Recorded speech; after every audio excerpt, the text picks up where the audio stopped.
All right, let's get started here. We're going to start talking about power tools now. So, power tools and shop equipment. This is, generally what you'll find in a shop. Depending on your shop, it's really you could have some of these, or you may not have some of these. So let's go ahead and get started.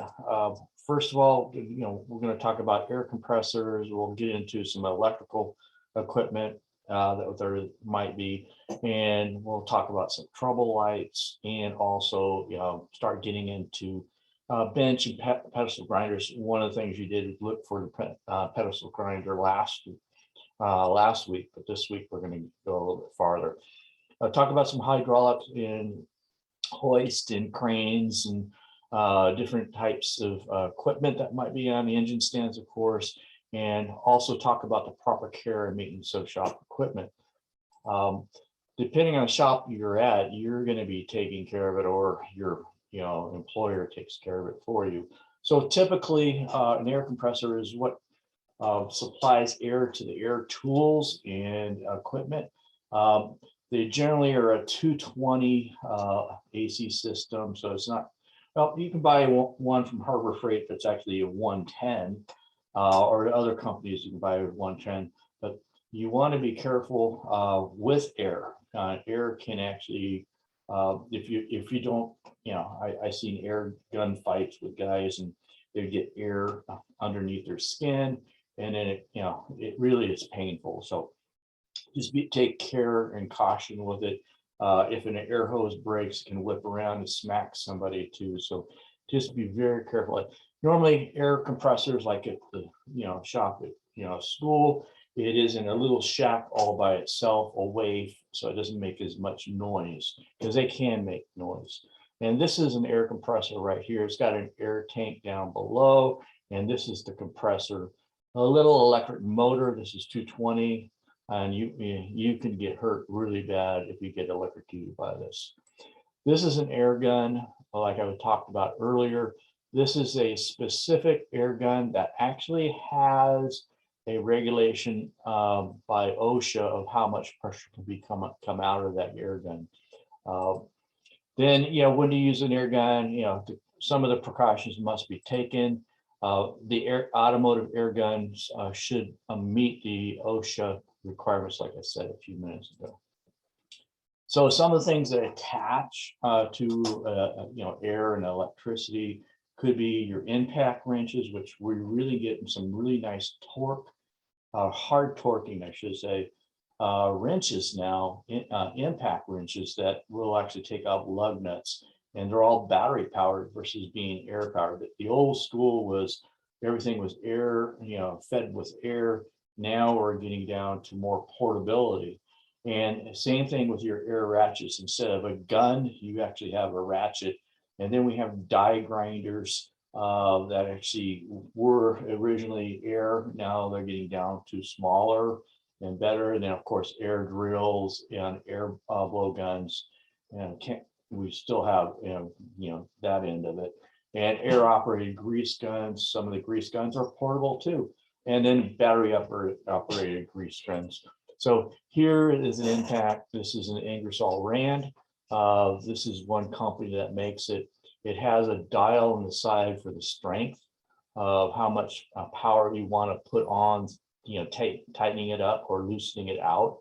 The other ones that do it from the back, where they actually can make the adjustment. As you can see, as it gets stronger when that little dot there gets a little bit bigger. So, like I said earlier, we really have some really nice portable stuff now that really gives a lot of good power to actually, remove and install nuts and bolts. But always remember, whenever you're tightening something up, you want to torque it to specs, not just, run it down by the electric gun or the air gun and make it to where it might fall off, it might come loose. You want to make sure you use specific sockets for air guns and air ratchets, because if you don't, those little chrome ones can actually split. And if you're holding it, you can, of course, get cut, you damage your tools, and you really, it's a bad scene all around. So here's an air ratchet. This is, like a, instead of being straight on, it actually has it from an angle, makes it really nice for removing and installing things. You can have this in an air form, and also there are some electric versions of this also. This is a die grinder. This one's an air one, but you can actually get some of these die grinders that use for multiple things, cleaning surfaces. You can actually get attachments for all kinds of things along the way, and this makes it really convenient. Now, I do want to say again, they come in an electric version also, which makes it more portability, which makes it nice also, instead of dragging around an air hose behind you. So there are some trouble lights. The old incandescent ones are very fragile. If you drop it, you can pop the bulb. If you got any kind of gasoline around or any kind of a vapor, you could have potential fire. And I really recommend you stay away from them unless you get the heavy duty bulbs. The other one is the fluorescent ones. The fluorescent ones are great. They can come in long lengths too, but I really prefer the LED. They give you more bright light, and if it's a portable one, it lasts a lot longer. So that really is one of the things I look out for. The other, again, like I said before, the incandescent ones can really cause, a flame. So you want to be very careful when you're around flammables when you're using them. This is one type of trouble light. This is an LED one. They're very bright. I definitely want you to consider an LED versus an incandescent or a different types, because these will actually help a lot.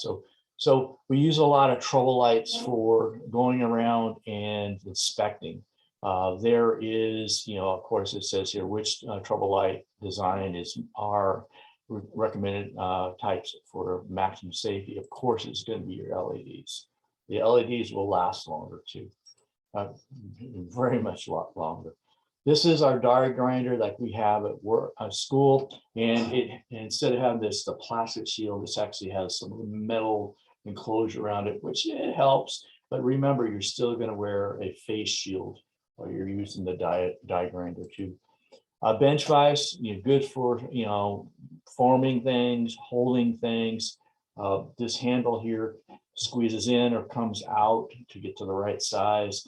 It can be pivoted. You loosen this and you can move it around to where you need to get to your work. And these can be on a bench. I've seen some that are on a pedestal. I'm not very happy with that because they can fall over, but that is an option also. This is a press to actually press things together like bearings and axles and all. This is what we use a lot on the transmission world also. They put a lot of pressure, and you got to be very careful not to get fingers or anything in between there. So here is a example right here how it actually, you can actually move the press surface up and down and move your bearings in, depending on which ones you have.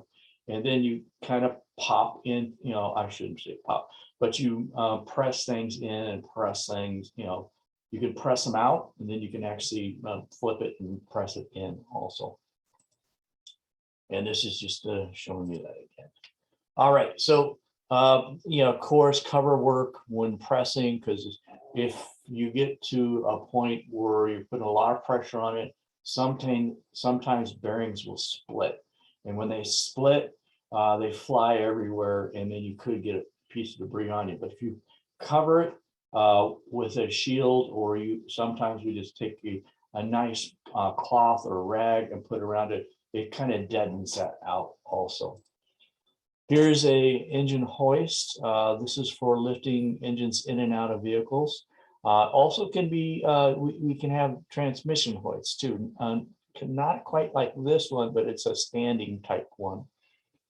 Here is a actual engine, or two engines on engine stands. If you go back to the engines area, you can actually see actually engines on stands, and this helps support when you're working on the engine, building it, repairing it. This helps also after you got the engine out of the car. This is actually an engine stand that grasps the engine from the sides, and you can actually spin it. So I can actually flip it and do some work underneath or on the side, or I can have it straight up like that. So, and you'll notice it has a little pan down here. Any kind of extra oil debris that might actually, what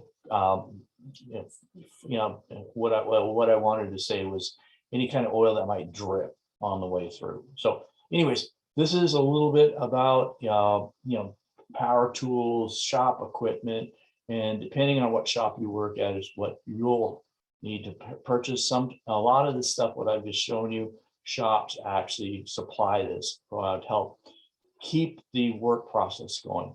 All right. Well, that's it for now, folks. I'm going to go ahead and stop sharing, and we'll be talking more as we go along. So let me go ahead and stop this recording.